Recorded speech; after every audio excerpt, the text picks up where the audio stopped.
And we're live, David. You know where we are? We're still in New York City, and it's Friday, and Friday is two for Friday. Not like two for Tuesday, but two for Friday. We get two But shows why? today. Oh, We get the why is that? Noosh, because we have the Yeah, Noosh doing her human fabric with Noosh Spitz. And then behind that, we have Michael, who comes and talks to us about everything in technology and working remote and all this stuff. In fact, Michael's doing a weekly show as well, and his original show hasn't even aired yet. So people are going to watch a couple Michaels, and then they're going to see his original show, and he's going to make up for the sins in that show, I think, over the next couple of weeks on these little short shows. So this will be kind of yeah. exciting.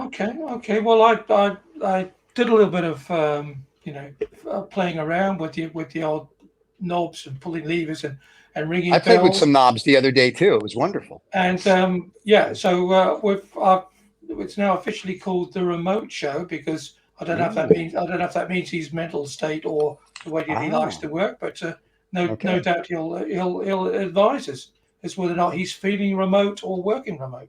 The But remote. it's I the like remote that. show. It's the It's the remote remote show show. with Michael. Yeah, Yeah. yeah, yeah. And here's what's Is cool. that Next year in 2023, his Friday show will be live right behind Noosh's show. okay? And people can Right. actually ask him questions like Dear Michael. Instead, if his name was Johnny, we'd get Dear John, but it'll be Dear Michael. Yeah. Isn't Well, that amazing? well, I'd be interested to know actually if Michael has had any dear jobs. Well, let's find out. And then we're going to bring Michael in. And there he Okay. is right now. There's Michael. Hello, Michael. All right. Hi, Michael. Hello, Yeah. gentlemen. All right. Everybody Great to missed see you again. Michael's. Everybody missed Michael's stylist. We got to watch his stylist make Michael look all Yeah. pretty for the show today, Everyone, and I mean, I highly everyone needs a recommend. stylist. Highly recommend it. I don't know if everyone needs a stylist. I need a stylist for sure. Right? Yeah. Yeah. David is dapper as always, and I just look like a slob like I'm used to, so I'm happy with that. So But you Well, gotta it's match the logo. That's the most important thing. that's right. That's right. I do have to match. I have to match the logo that we have up in the corner up there. So there you go. Yeah. yeah, Yeah. yeah, and Well, it's, good. Good to I was see you. just cold. I was just cold, so I put a jacket on. So, nothing to Well, do with fashion. that's why I've got this scarf on because it's actually getting pretty cold here in upstate, almost Canada, New York. New There you York. go. Oh Yeah. no, so I'm But sorry, Michael. You don't get paid, and even if you did, it'll be $50 on the 50 cents on the dollar. Stephen appears wow. to have got this. He's got this deal with the tourist department, and that they Yep. won't even let me, even if I say it, I Yeah. don't get But I mean, paid. feel free So, to say it because I still get paid, so it works well for me. I'm happy with that. Yeah. no, yeah, Okay. All right. Yeah. I'll take by my cut on the default, back end. I'm not going to mention that city. New And York. yeah, That's what it is. yeah. All right, I think I Michael. should. I think I Well, should be gentlemen. paid for saying Rotterdam or something. Yeah, let's call them. We'll negotiate a deal after the show. Okay. Okay. Yeah. Michael, Yeah. You'll have just to get one that burning room to question negotiate. because before Yeah. you came on, Stephen was discussing Dear John's, and he just wondered if you'd actually ever received a Dear John. So let's just clear that up Okay. and we get Well, on I with the mean, show. it's probably mildly vulgar, and no, I don't have a Dear John, and I'm not interested in a Dear John either. There Yeah. you But go. good on I you, David. Good on you, David. well, I used to sell a product over here, which is an American product called the Travel John. You could still find it on the internet.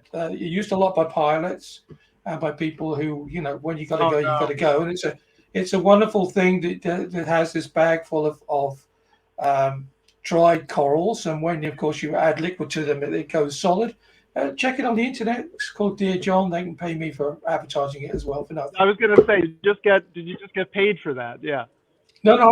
I did sell it, some of it in the past, but I no longer have the ability or the rights to sell it. But it's just an interesting product called Travel John.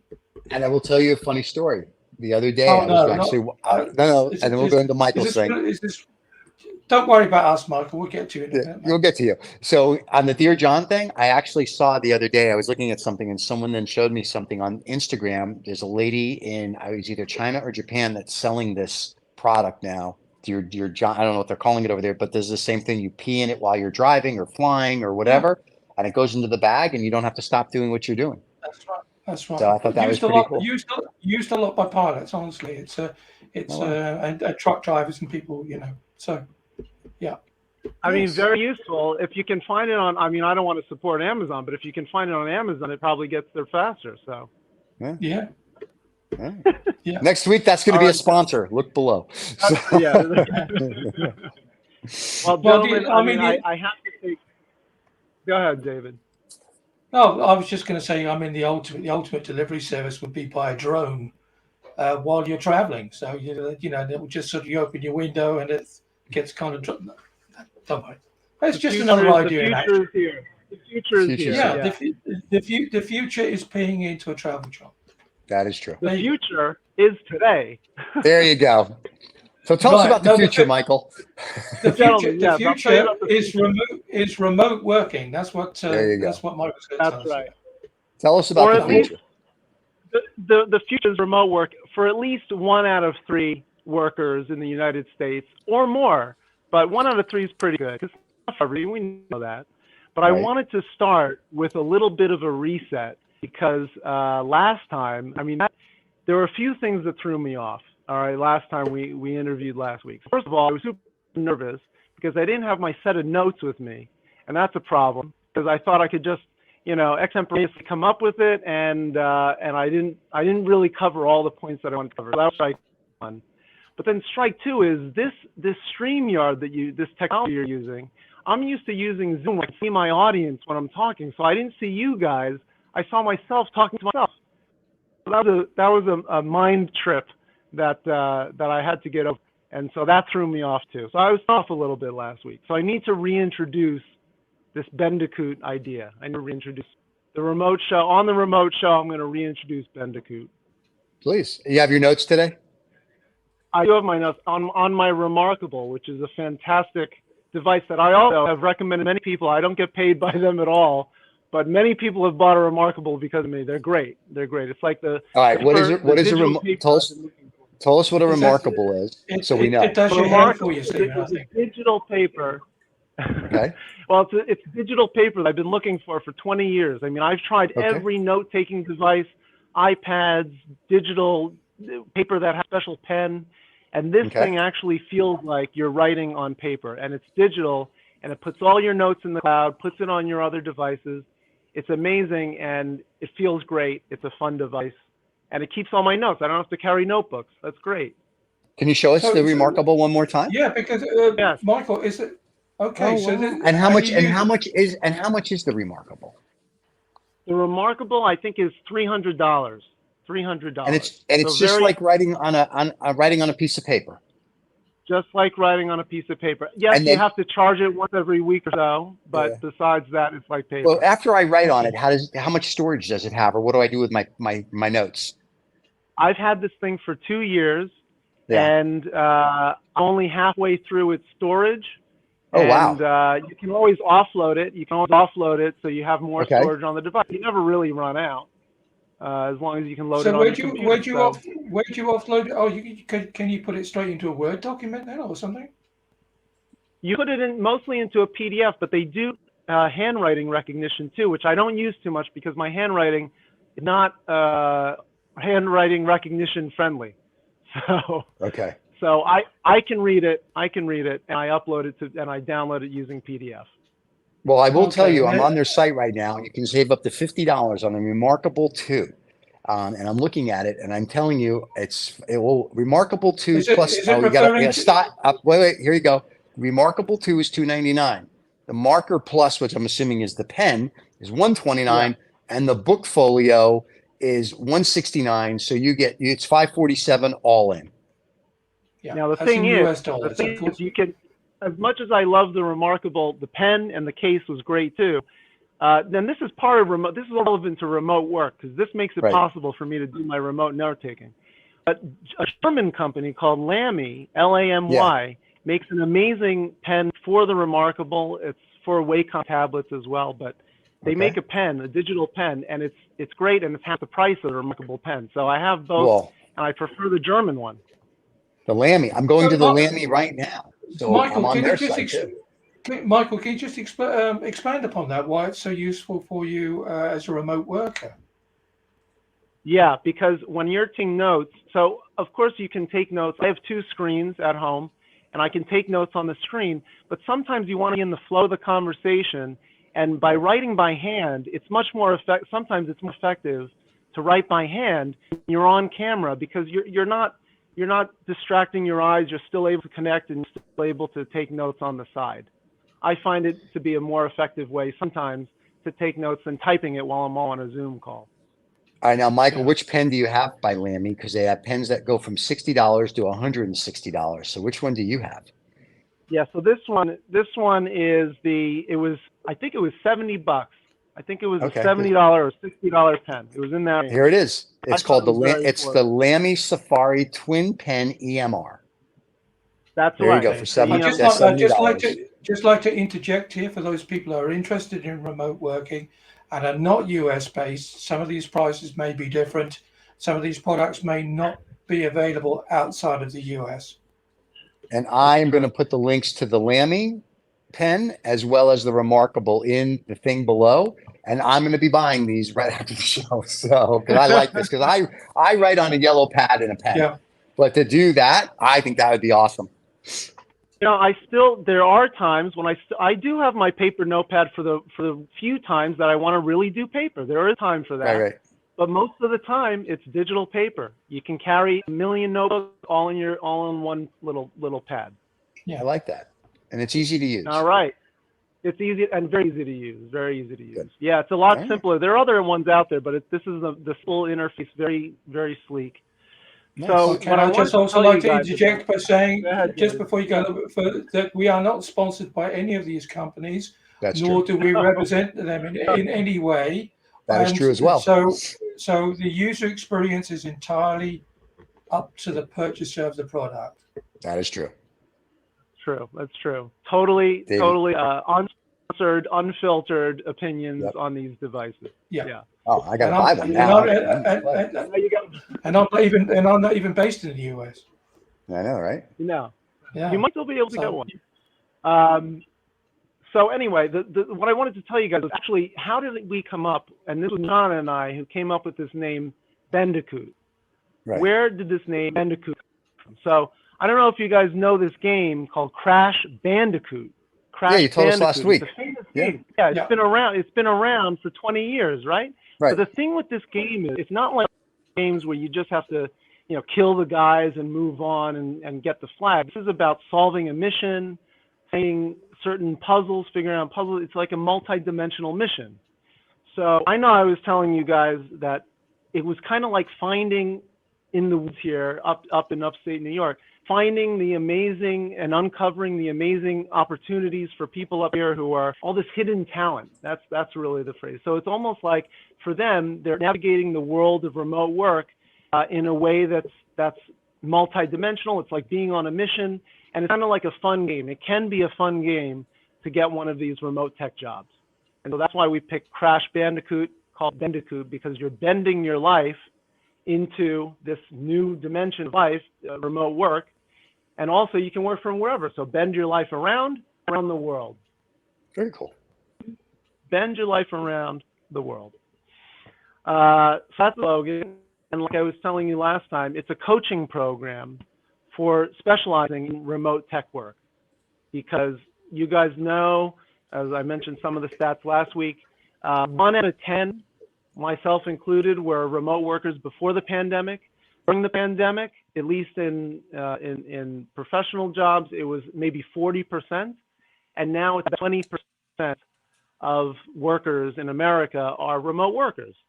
So, and it's only going up. It's only going to increase. So I want to help people catch that wave. Yeah. So that's part of the course. And in terms of the gift of what it is, I mean, I consider it taking all this stuff that I know about remote work and putting it into a course where you're learning everything from A to Z on how to choose the right role, how to choose the right company for you, how to modify your resume, your LinkedIn profile, which you got to have a LinkedIn profile if you're going to get remote tech. So if your viewers aren't on LinkedIn, get on LinkedIn. Because tell them why that's very important, because I think a lot of people think LinkedIn is kind of like now passe. Like a lot of people just look at LinkedIn as a joke. Yeah, well, there are people, I'm sure there are people who still view it that way, but the problem is, or maybe the opportunity is, 94% of recruiters are using LinkedIn to Okay. find potential people, because you can search by title, you can search by people's skills and experiences on LinkedIn. So you might even have recruiters reaching out on LinkedIn without even the job opportunity being publicly posted. So you want to be where the recruiters are. You want to be where the hiring managers are. And in tech, that's still LinkedIn, which is owned by Microsoft. So maybe that's why. Okay. So here's my Yeah. question though. Now, yep, You just have to make we're letting you talk. So here's a question.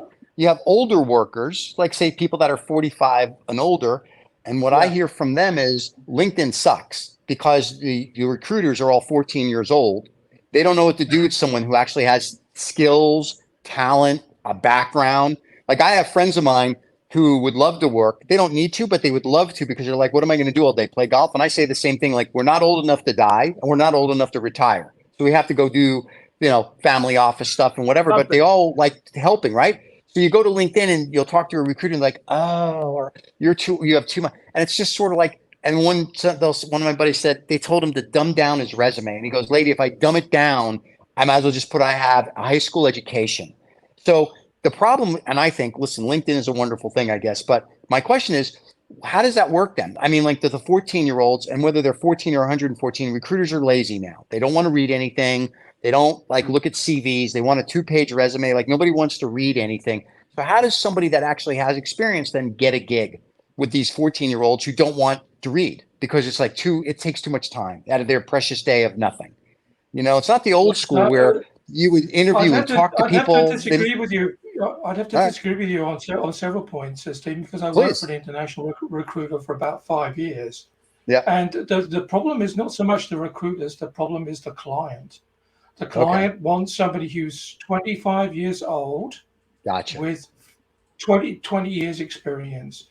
And that's the remit that they give to the recruiter. The recruiters, okay, what happens at the first round is that the researcher does all the initial searching on LinkedIn and Right. gets a whole load of names and everything together to be offered up to the recruiter. The recruiter then has to make a selection of that, and then that selection is offered to the client. And the client, unless you can play football and you want to go out on some, crazy golf weekend every Friday afternoon, then you don't fit in. And so they don't. And one of the problems is that you are searched on your skill base. So as much as you shouldn't be lying about your age, if you are of a certain age, don't put your date of birth in until right to the end, because what happens is the researchers are going to be pulling you up first on your skill Well, base. in America, we don't put our date of birth, just so you know. That's We right. don't do that. That's right. Well, Yeah, we don't. Yeah, it's none of your business how old it is. But the problem is that but from the you guys can, and you can girls I work it know. out. You can work it out, can't you? I mean, if you work Well, 10 yeah. years somewhere, you're not 12. So, But that's the issue. So I agree with Michael. I guess maybe for younger people that are like don't have any skills that need to do remote. Let me give you some answers to that question though, because it's Sure. a very fair question, and there are two areas two directions to go. The first is it's about the community that you build on LinkedIn. It's about the groups that you participate in, the people that you follow, the way that you're visible in the LinkedIn community matters. So if you're really experienced, you're probably well connected, or at least somewhat 2 degrees, 3 degrees connected to people who are at your target company or in your target role or tangential to your target role. And so participating on LinkedIn is one way to do it. The other thing is, especially with experienced people in the industry, your networks are huge, and you should be bringing your address book, and I teach this in the course at Bendicoot. You can actually put all of your, you want to get referrals, because you can, once you put all your people on your address book on LinkedIn, it tells you your entire network. And so you want to target the companies that you want to get, or the jobs that you want to get, or the people that you want to work with, and get referrals through LinkedIn by finding out who's connected to who's an alumni of what group or volunteer organization or school that you're a part of, and find ways to creatively connect with your target job. And I will remind you, Stephen, you and I met through LinkedIn. That's So, very true. you We know, did, but that's that was great. because you were looking for a board member, and I was like, oh, that's I cool. was looking But for a board member. right, so that worked. But I'm saying, like, I have Yeah. But friends of mine I that have. found you. I found you via LinkedIn as well, Stephen. You remember? Well, that's when we hit Noisy Panda. You searched Yeah. me out. But I'm just saying that's two things. But like I Yeah. have friends of mine that are looking for work, and like I said, they don't need to. But like one of my buddies is like he's in his late 50s, and he said to me, I don't want to just sit home all day or travel all the time because I want to give Yeah. back. Like because he has all this knowledge, Yeah. and he says he'll interview people, and they'll interview him on Zoom or whatever. And or they'll make him fill out. Like he said, and some of the questions they ask, he's like, seriously, like where did you learn how to interview? Like who asks these things? Yeah. And they'll be like, Yeah. can you tell us? And he's like, it's in my cover letter. And he's realizing that the recruiters that he's dealing with are just stupid. Yeah. And it really also what I found and talking to some recruiters and even people in companies, it's a personality. Like, do they like you? You know what I Yeah. mean? It's like they have As to simple like as that. you. I would, Yeah. It's as you know, simple as whether that. the value, the quality of recruiters may have gone down. I don't have any evidence to say that or not. There's Right. anecdotes that you know. But I've been very fortunate to interact with actually very good tech recruiters, and I think it also Okay. matters who you're connected to and who you get out, and you do need to assess the recruiter, and you do need to understand, you know, it's not just about the So recruiter, should it's about all your presence. all these potential remote workers connect with you then, Michael, on LinkedIn? You Well, said. like, you know, I was gonna say that too, Stephen, is that if you have experienced candidates who just need some coaching, I can do that. I'm a career coach now, so you can put them in touch with me on LinkedIn, and we'll get creative about how to get them connected to the companies or the job or the Right. roles that they really want. But I think for a lot of people, I don't, and for the remote people, yes, but guys that have come out of like 20 or 30 years of investment banking or being a CEO or a Yeah. CFO or a CEO, Yeah. their CV speaks for itself. The problem, once That's again, right. is the 14, I call them the 14-year-olds. So you can be 100 or you can be 14, it makes no difference. But the people that don't know, like I was actually, when South by Southwest was here last year or this year, whenever we went, and we would meet all these people, and they're telling me what they do, and I'm like, this is interesting. And I'd ask them questions, and they just look at me like I have three heads, but I'm asking like a real business question, and they just look at you like, oh, we don't worry about that. And then I realized when I talked to my buddy, I said, so when you ask them, you know how recruiters like, what any questions you have? And he said, and I said, why would you Yeah, ask a right. recruiter a question who knows nothing? Like, why waste my time with you? I don't mean it in a bad way, but like he said, why would I talk to them? He said, they can't answer anything. He says, in every book and I present company excluded, every idiot tells you to ask them something. He's like, why? What are you going to tell me? So he said to the recruiter, says, you have a question? He goes, yeah, can you? And he asked 5 questions. The guy couldn't answer any of them. He goes, and he said to the guy, that's why I don't ask questions. So, and then when he talked to the people at the company, he found that they get nervous when you start asking questions. They're all like, well, you know, do you have any questions? And if you really ask real in-depth questions, he said to me, I notice people get nervous. I'm like, why? He goes, I said, I don't, because the 14-year-old kids that graduate university that don't, they like them. They want stupid, they want to blow in their ear and line 10 of them up and have a wind tunnel.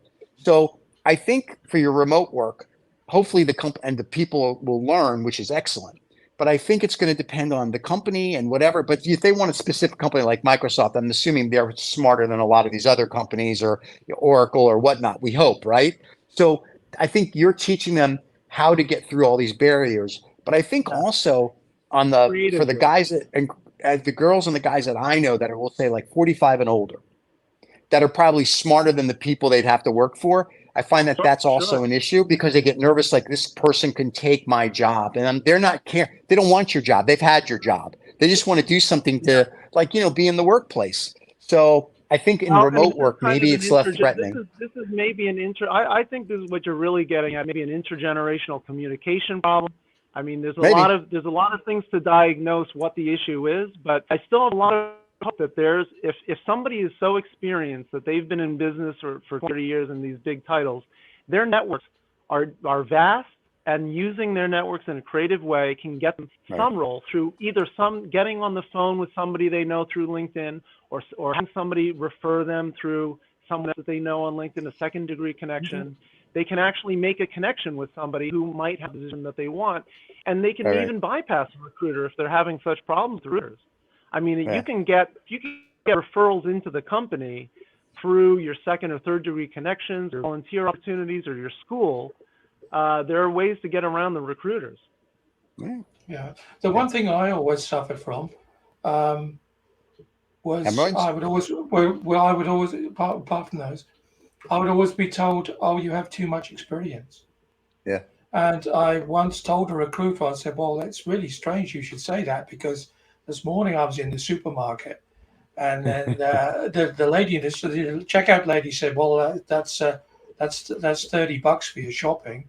And I said, "Oh, don't worry about the money." I said, "I'm going to pay you with my experience." And she said, "Oh, we don't accept that. We can only accept money." So it's a strange sort of a world that you live in, where you have too much. What does that mean? Too much experience? Does it mean that they're fearful? That, I like think Stephen was saying, whether that they're going to take their job over? It's a complete mystery to me. Yeah, the people that we're directing that I'm directing the course to are people with very little experience, actually. But Yeah. See, that's what we want to we get teach, to. But the thing that we teach them to do, that you can do with people with so-called too much experience, is it's not about your experience. It's about how you align whatever experience you have, whether it's 2 years or 20 years, with the role that you're looking to pursue, with the role that you really want. Getting very specific with keywords, with concepts, with proving out how you connect your current experiences with future performance at whatever they're trying to hire. I mean, if you're looking for a position, you need to get creative in aligning your life to their needs and finding, hopefully, that middle ground where you both get along. No, that's cool. I think that your service will be very useful, because it is a bit of a jungle, bit of a jungle when you get to I mean, when you get to that area of it, and just tweaking everything. I mean, I was in sales for many years, and LinkedIn, I still use it daily. And I had a huge network that I could always find people. I used to joke with Stephen as well. Don't worry about it. I'll find somebody. Don't worry about it. And I'll find them. You'll find them. You'll find them. You'll find them. Yeah. Well, that's how we get a lot of our artists and stuff. David will find them on LinkedIn, or they find us and go, "Hey, I want to be on your show." And we're like, "Cool, let's do that." Until LinkedIn kicked off Two Old Farts Making Noises. We had a LinkedIn page and they kicked us off because we used the word buttocks. So LinkedIn, suck it. Anyway, so they'll probably kick us off now anyway. But anyway, yeah, so LinkedIn kicked us off because we used the word buttocks. And I've watched people use the F word and everything else, and they kicked us off for buttocks. And I just thought that was the funniest thing. I have never laughed so hard in my life. So, but someone can say, if you will, fuck and all these other words, no problem. You say buttocks, apparently buttocks is a terrible word, and they kicked us off for that. So we thought that was hysterical. You didn't say it, Stephen. You wrote it. Your only transgression, huh? Yeah, that's my only transgression. I have lots of them, but that's the only one. Two Old Farts Making Noises. That was the one on Two Old Farts where they were like, apparently, no, buttocks is a terrible word to write. How dare you write it? But meanwhile, 2 days later, I see some guy write F this and this and that. I'm like, apparently you can use the F word, but buttocks is okay. And I was like, what a scam.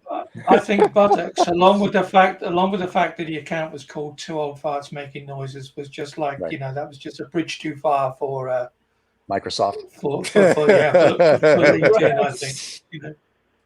I mean, look, guys. Now, what you're pointing at, the thing which you're pointing at with the recruiters is actually this. We are in a new wave of this industry. At least the tech industry, probably all over the place. And what we realize, or what I realize, is the college pedigree does not always make the sauce. Because I've had a person who leads a sales development representative team, which is kind of an entry-level sales position. This person actually told me that SDR team needed email templates because they didn't feel comfortable writing emails on their own in cold calling or cold outreach scenarios. Now, I was a little surprised at that because I was an SDR, and you wrote your own emails, especially in startup. You wrote your own emails. I mean, maybe you had guidance from other people, but you got to communicate on your own creatively.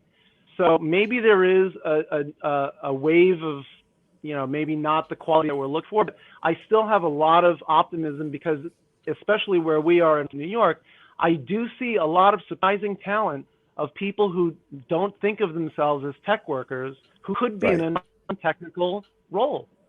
So, I do have a lot of hope, and that's why we're doing Bendicoot. So.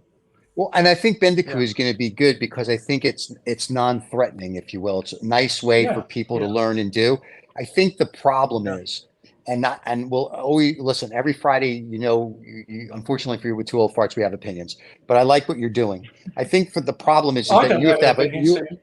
apparently, I don't. but I think part of the issue is you have to teach the recruiters and you have to teach hiring managers because they don't know what to look for. If you get some 25, 30 or 35-year-old kid and you interview somebody in their 50s, just say, or their 40s or their 60s, they're like, oh my God. And I'm like, we're old school people. We get up at 5 or 4 in the morning and we work until midnight because that's how we were brought up. We don't have this life work balance bullshit where it's like, no, you don't. You work, you get a deal done. When I came to Austin in 2015, I had to run a company and I used to joke, my team, we'd get in at 5 in the morning and from 5 to 8, I would work and we'd get stuff done. From 8 to 5, I babysat all the children.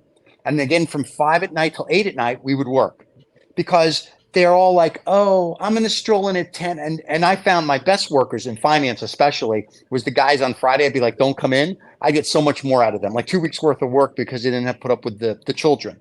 And I think that's part of the issue that people don't realize.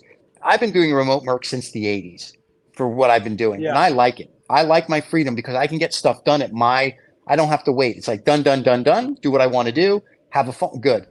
And today I think people I think old school managers that aren't familiar with it don't understand that remote work is actually beneficial. And you get a lot of tech companies now that have their customer service remotely and this remotely, programmers, right. But they have to learn that. It's not for everyone. Correct. Let's acknowledge that it's not for everyone and it's not every job. But for the people that it's for, which I think could be 30 or 40% of American workers, the people it is good for, they actually, there's research done that's saying that people are actually more productive when working in their own environment because there are fewer distractions, there's no commute time, and they're actually using that commute time to do better work.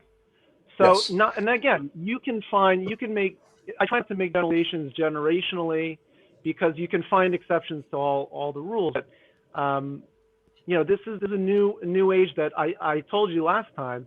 I will launch a course for hiring managers and for executives to educate them on remote work too, because you're right. The other side of the equation is just as important.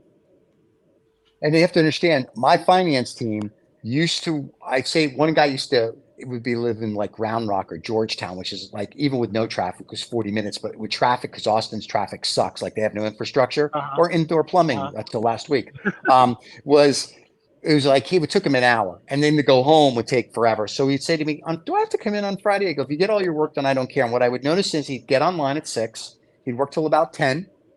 And then his boyfriend and him would go to lunch or run errands or whatever. And around 2 o'clock, he would come back. And then he would literally work from 2 until like 9 o'clock at night. But he would be so I literally said to our finance team, listen, on Fridays, none of you come in. They're like, really? I'm like, don't come in. And it worked so wonderful. And I was thrilled. But I've been doing that forever. Like, if you can be more productive out of the office, please don't come in. But some people, they can't. Like, they're going to go home and they're going to be like, ooh, Some people they can't. And I cover those skills, some of those skills in my free guide on bendicoot.com. You can sign up for the newsletter and then get a free guide that talks about some of the skills that I think are important for a successful, thriving remote worker. Okay. Are you encouraging? I think it's important to identify. Do you also offer other people like an opportunity when they think, oh, I could be a remote worker to have some sort of, online test that they do with you? But like you said, not everybody is suited to it. And rather than, waste their time and employees' time, or employers' time, I should say, by thinking, oh, yeah, you're going to be a good remote worker. Because it doesn't work for everybody. People don't have that, people don't have that discipline. I mean, I'm a bit like Stephen. I enjoy the freedom of being at home, but I also have embedded in me some sort of, I don't know what it is, sort of Puritan work ethic or something that I just think, well, I have to get dressed for work, and I get behind my computer at the right time, and I leave at the right time. Oh yeah. Because it's but occasionally you have to jump out and do things, and then I've had managers in the past say, I try to get hold of you, and you're never there. And I said, well, would you like to look Right. at, can you look at my You gotta login be. I stats? mean, you gotta be accessible. Yeah. Right. Yeah. You got to You can be. look at my I mean, login part of what we stats. cover in the course too. You got to be there. Well, whether it's, I mean, I don't. We have Slack at experience.com where I'm a solutions engineer, and we use Slack. But I'm not even always on Slack. But people know that if they can't find me on Slack, because sometimes I'm just doing focused work, they can always pick up the phone, and Right. they can just call. And But I that's the always thing. pick up the phone. Nobody knows how to pick up a phone. We had interns and I Wow. taught them how to pick up a phone, and they looked at me. I said, listen, That's a call good that person. And then they said to me, call them. I go, yeah, the invention that Bell stole from the German guy that got the patent. You pick up this thing and you call somebody and you speak to them or leave them a voicemail. And this one girl looked at me. She's like, I go, pick up the phone. She goes, well, I sent them a text and an email. I go, pick up the phone. And I said, here's what you do. I picked it up and I called and I got the person. And I said, that's what you do Yep. from now on. And she looked at me and go, oh, Yeah, but 5 years forward, she's now like a VP of marketing at some company. And she said to me, the reason she got the job, she said, when I interviewed, they said, what did you learn as an intern? And she said, our CFO, our COO, they called me a Sifuku. She go, our Sifuku was like old school New York. And the lady chuckled. She goes, really, what did you learn? She said, first thing she says, kick in the door, always go forward. And the second thing was pick up the phone. And she looked at her, and she told her the example, and she says, and she goes, and from that point on, I would pick up the phone. And she said, it took me 2 months. I was terrified. And I would walk by and go, how's it going? She goes, it's a phone. It's not going to kill you. And she says, and then I would pick up the phone and get things done. And he'd be like, that's how you do it. And I said, I would watch him do it in the office. He didn't text people. He didn't call people. If he needed something, he'd pick up the phone and someone would say, well, send me. He goes, no, I'm talking to you. And they'd be like, and he'd go, no, we're going to talk. And he said he would get it done in 2 minutes. He said, because 47 text messages later, he says, I don't have time for this. And they learn. And you got to be super efficient. You got to be super efficient, and you can pick up the phone. So I'm getting the signal from a woman that we've got to wrap it up because she's going to go make a turkey for our Friendsgiving dinner. Yeah. And it's going to take a few hours, so we got to get going. But I'll end on this note. The etymology of remote. Well, I'll end on the note of... Just one quick interjection, Michael. I think I don't know if you're doing helping people with picking up the phone, but a lot of young people around me as well do not. They have the phone. It's just a little TV, and they just text and whatever. And it would be really useful, as ABC as it is, just to say to people, just make a few phone calls between yourself and me, sitting in another room or whatever. Because it's exactly what Stephen said. There is, for some reason, this inbuilt fear of telephones in the younger generation. Yeah, a generalization from me, but that's my experience. That is part of the course. That is part of the course. So, super. Bendicoot.com. So, for the love of my neighbors, I got to go. The etymology of the remote show, all right? So, the etymology of remote is in Latin remotus, or removed. And yes, in remote work, removed from shitty fluorescent lighting and annoying coworkers and a terrible commute. So, remote show, Bendicoot.com. Thanks.